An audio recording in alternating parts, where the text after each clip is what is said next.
अस्सलामुअलैकुम। उम्मीद है आप सब अल्लाह के फ़ज़ल से ठीक ठाक होंगे।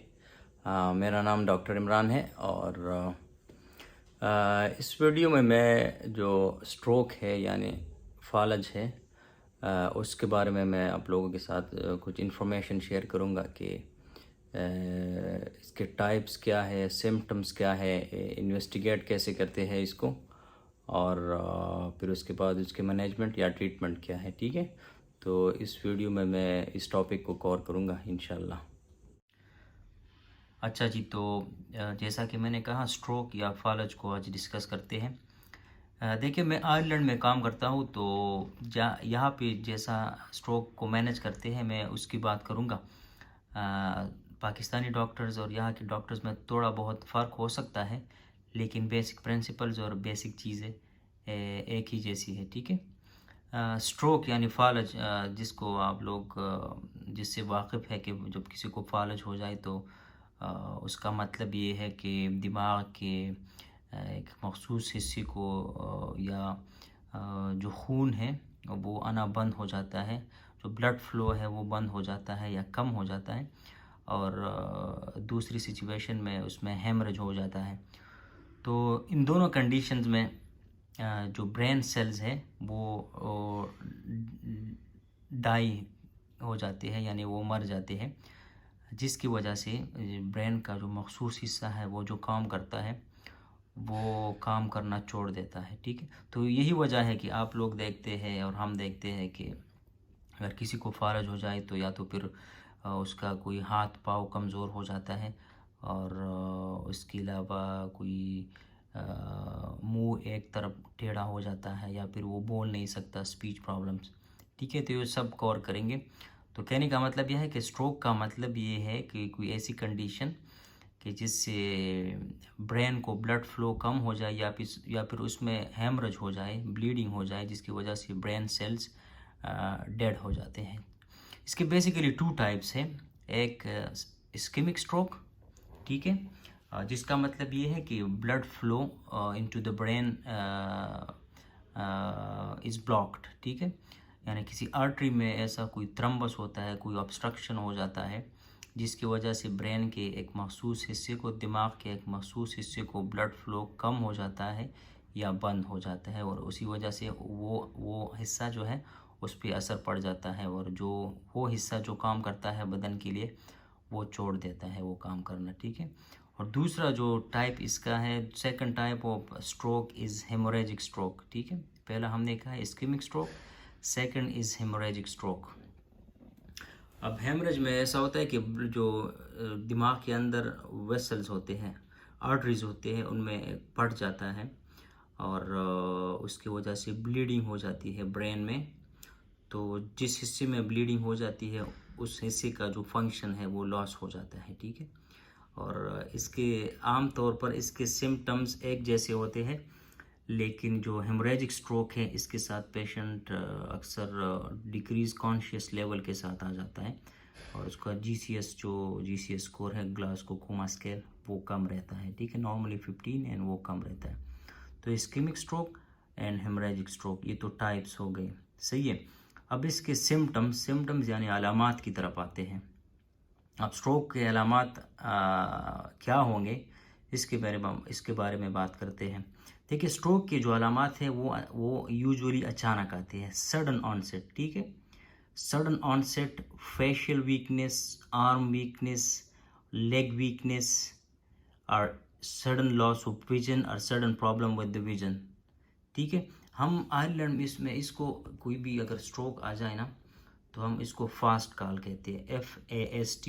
F means face, A means arm, S means speech, and T means time. Time इसलिए कि इसमें फास्ट एक्ट करना बहुत ज़रूरी है, क्योंकि आप जितना जल्दी स्ट्रोक को ट्रीट करते हैं उतना ही ज़्यादा चांसेस होते हैं कि पेशेंट रिकवर हो जाए और उसके जो डैमेज सेल है या फिर उसको मज़ीद डैमेज से हम बचा सके। ठीक है, तो स्ट्रोक में फ़ास्ट एक्ट करना बहुत ज़रूरी है, और ये आयरलैंड में बहुत और यूके में, इन कंट्रीज़ में इनको बहुत अहमियत देते हैं, बहुत इंपॉर्टेंस देते हैं कि जब कोई जिसको फालज होता है, ठीक है, अगर घर में खुदा न खास्ता, तो जब वो हॉस्पिटल की तरफ आ रहा होता है तो पहले से हॉस्पिटल को वार्निंग दी जाती है, इत्तला दिया जाता है कि पेशेंट है और उसको स्ट्रोक हो गया है, वो हॉस्पिटल की तरफ आ रहा है। तो हॉस्पिटल का जो स्टाफ है, स्ट्रोक टीम या फिर मेडिकल रजिस्ट्रार और नर्सिस वगैरह, वो पहले से रेडी होते हैं, वो रेडी खड़े होते हैं उस पेशेंट के लिए, ताकि उसको बर वक्त और जल्द से जल्द ट्रीटमेंट मिल जाए, ताकि उसकी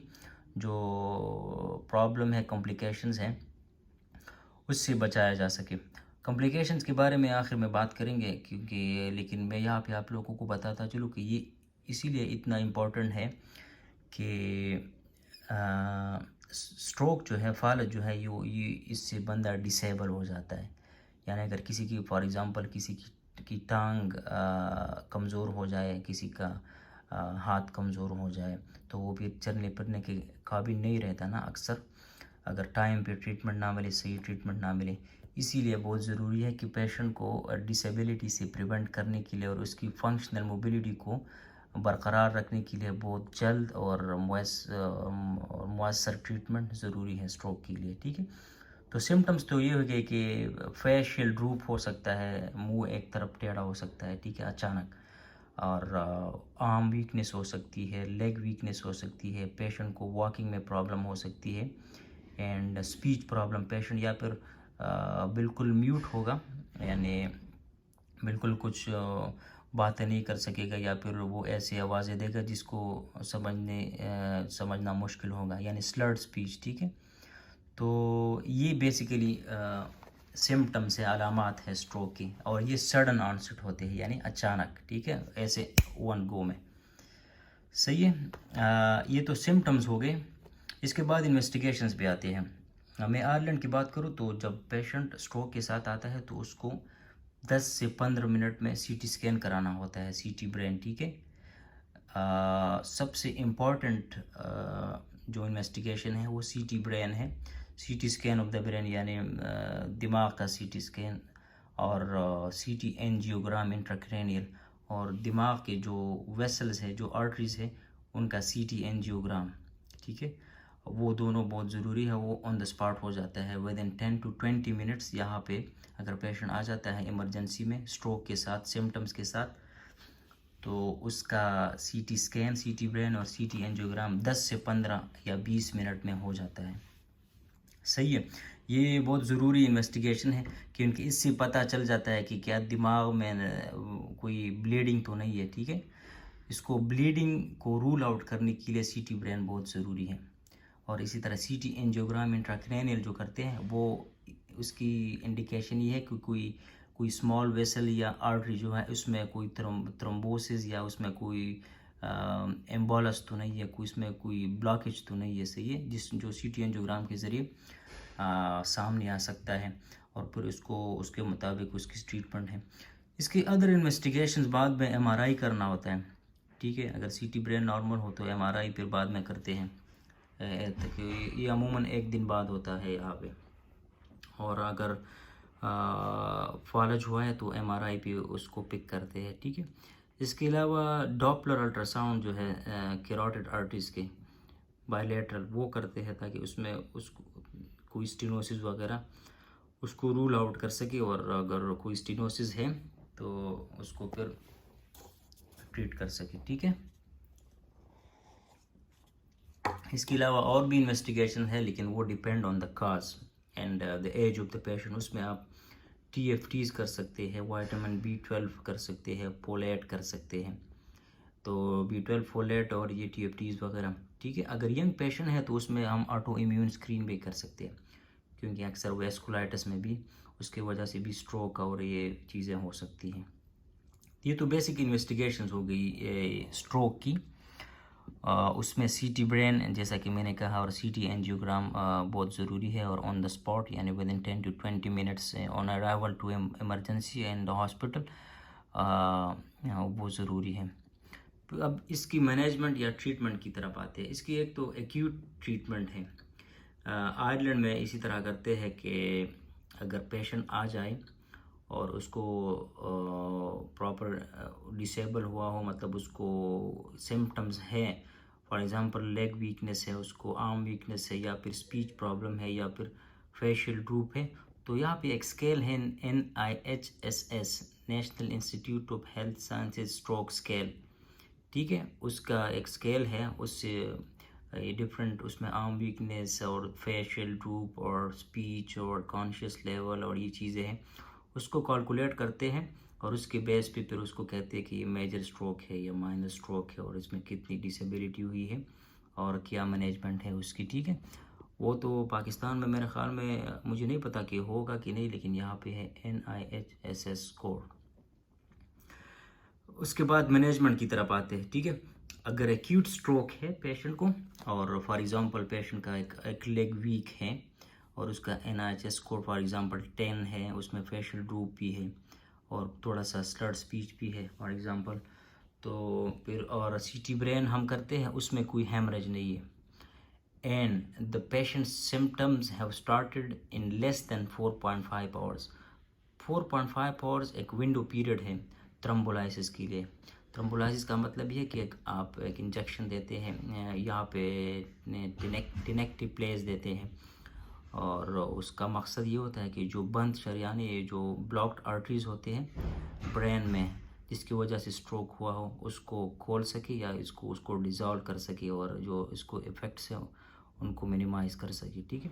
तो थ्रोम्बोलाइसिस यहाँ पे करते हैं अगर पेशेंट प्रेजेंट करता है विद इन 4.5 आवर्स और CT ब्रेन उसका, यानी CT ब्रेन उसका नॉर्मल है, उसमें कोई ब्लीडिंग नहीं है, सही है, तो उसको और विद इन 4.5 आवर्स वो प्रेजेंट हुआ है और कोई कंट्राइंडिकेशन नहीं है, उसके डिफरेंट कंट्राइंडिकेशन फॉर एग्जांपल अगर ब्लीडिंग डिसऑर्डर नहीं है, कोई रीसेंट सर्जरी नहीं है, या उसके कोई थ्रोम्बोफिलिया नहीं है, सही है, या फिर वो एंटीकोगुलेंट पे नहीं है, तो उसको थ्रोम्बोलाइज करते हैं विद इन 4.5 आवर्स, ठीक है। CT एंजियोग्राम में जैसा कि मैंने कहा आप लोगों को पता चल जाता है कि कोई थ्रोम्बस तो नहीं है, कोई आर्टरी में थ्रोम्बस तो नहीं, इंट्राक्रैनियल आर्टरी में थ्रोम्बस तो नहीं है। अगर थ्रोम्बस है तो फिर उसको थ्रोम्बेक्टमी के लिए हम भेज देते हैं। यहाँ पे सेंटर से 2-3 सेंटर से आयरलैंड में। थ्रोम्बेक्टमी का मतलब है कि न्यूरो रेडियोलॉजिस्ट वो जो थ्रोम्बस है उसको रिमूव करते हैं उस आर्टरी से, ताकि ब्लड फ्लो उसको बहाल हो सके, to maintain the blood flow. ये दो चीज़ें तो थ्रोम्बोलाइसिस और थ्रोम्बेक्टमी, ये इस्केमिक स्ट्रोक के बेसिकली इनमें ट्रीटमेंट, सही है। अब इसके और मैनेजमेंट में आता है एस्प्रिन एंड क्लोपिडोग्रेल। हम यहाँ पे ऐसा करते हैं कि पेशेंट को एस्प्रिन 300 मिलीग्राम से लोड करते हैं और क्लोपिडोग्रेल 300 मिलीग्राम से पेशेंट को लोड करते हैं, ठीक है, अगर एक इस्केमिक स्ट्रोक है। और उसके बाद फिर उसको डुअल एंटीप्लेटलेट देते हैं नेक्स्ट डे से, aspirin 75 milligram and clopidogrel 75 milligram for 3 weeks normally, और फिर 3 वीक के बाद सिर्फ एस्प्रिन को कंटिन्यू करते हैं। ये यहाँ पे जो नॉर्मल प्रैक्टिस है, ठीक है। इसके अलावा एंटी लिपिड मेडिकेशन देते हैं, एटोर्वास्टेटिन। अगर पेशेंट को स्ट्रोक हुआ है तो हम उसको हाई डोज एटोर्वास्टेटिन देते हैं, जैसा कि 80 मिलीग्राम, जैसे कि किताबों में लिखा होता है ना, अक्सर हम देखते हैं ना इस गाइडलाइन में। तो एटोर्वास्टेटिन 80 मिलीग्राम हम दे देते हैं मैनेजमेंट में, ठीक है, जो मेडिसिन का मैनेजमेंट है। तो एस्प्रिन क्लोपिडोग्रेल हो गया, एटोर्वास्टेटिन हो गया। अगर ब्लड प्रेशर हाई है तो उसके लिए ARBs, AC inhibitor, calcium channel blocker, जो भी अप्रोप्रिएट हो वो दे देते हैं, सही है। अब लॉन्ग टर्म ट्रीटमेंट ये है कि पेशेंट का केयर किस तरह करना है, तो उसमें जो चीज़ें शामिल है वो है कि पेशेंट का बाउल एंड ब्लैडर केयर, ठीक है, बाउल एंड ब्लैडर केयर ज़रूरी है। पेशेंट का जो स्वालो है, पेशेंट अगर मतलब है कि खुराक कर सकता है कि नहीं, अगर नहीं कर सकता तो पाकिस्तान में तो हम डायरेक्ट NG पास करते हैं, लेकिन यहाँ पे लोग होते हैं स्पीच और लैंग्वेज थेरेपिस्ट, वो पेशेंट को असेस करते हैं कि वो एस्पिरेशन के रिस्क पे है कि नहीं है, वो खाना वगैरह खा सकते हैं कि नहीं, पानी पी सकते हैं कि नहीं, तो उनको salt speech and language therapist assess करते हैं, सही हो गया। इसके अलावा पाकिस्तान में ज़रूरी है कि हम बेड सोर्स को ऐसे मजज करें कि पेशेंट्स को बेड सोर्स ना हो जाए, ठीक है, कोई एयर मैट्रेस और ये चीज़ें, इनका नर्सिंग केयर बहुत ज़रूरी है स्ट्रोक पेशेंट का। एक बहुत ही इम्पॉर्टेंट चीज़ जो है वो फिजियोथेरेपी है, ठीक है। Physiotherapy is the most important thing. एक तो मेडिसिन हो गए, उसके बाद फिजियोथेरेपी। पेशेंट को वर्जिश और फिजियोथेरेपी, प्रॉपर फिजियोथेरेपी की ज़रूरत होती है। और फिर फिजियोथेरेपी पेशेंट कैन रिकवर, ठीक है। फिजियोथेरेपी अगर पेशेंट को अच्छी मिल रही हो तो वो हफ्तों में, महीनों में थोड़ा बहुत रिकवर कर जाता है स्ट्रोक से। हाँ, ये तो चंद बातें थी स्ट्रोक के हवाले से। उम्मीद है कि आप लोगों को इससे फ़ायदा होगा, और इंशाल्लाह आगे भी आप लोगों के साथ डिस्कस करता रहूँगा डिफरेंट टॉपिक्स, जिससे आप लोगों को फ़ायदा हो जाए। इसके साथ साथ मैं आप लोगों को गाइडेंस भी करूँगा आयरलैंड के लिए, ठीक है। एक बात मैं भूल गया, स्ट्रोक में रिस्क फैक्टर्स जो हैं उसको कंट्रोल करना चाहिए। जो लाइफस्टाइल मॉडिफिकेशंस, उसमें यह है कि पेशेंट स्मोकिंग को, अगर स्मोकिंग कर रहा है तो उसको ही शुड स्टॉप स्मोकिंग, ठीक है। इसके अलावा बैलेंस डाइट होना चाहिए। इसके अलावा वॉक बहुत ज़रूरी है। वॉक एक्सरसाइज बहुत ज़रूरी है हर हर हर डिज़ीज़ में। और अगर ब्लड प्रेशर है तो ब्लड प्रेशर को कंट्रोल करना चाहिए। और अगर डायबिटीज़ है तो डायबिटीज़ को भी अच्छी तरह कंट्रोल में रखना चाहिए, सही है। और प्रॉपर चेकअप करना चाहिए। इस्केमिक स्ट्रोक की बात मैंने की, लेकिन हेमोरेजिक स्ट्रोक की बात मैंने नहीं की। तो जैसा कि मैंने कहा, 2 टाइप्स ऑफ स्ट्रोक्स आर दिया। तो हेमोरेजिक स्ट्रोक का बेसिकली आप न्यूरोसर्जरी से कंसल्ट लेते हैं, न्यूरोसर्जरी से ओपिनियन लेते हैं।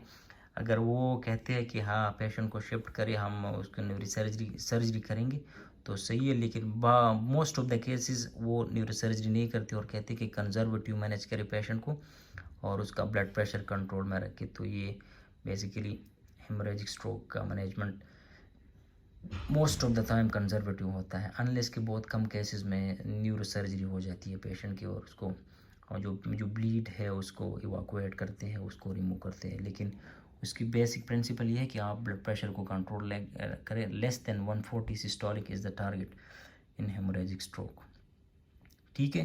तो वीडियो उम्मीद है आप लोगों को पसंद आएगी। मुझे इजाज़त दीजिए और अल्लाह हाफिज़।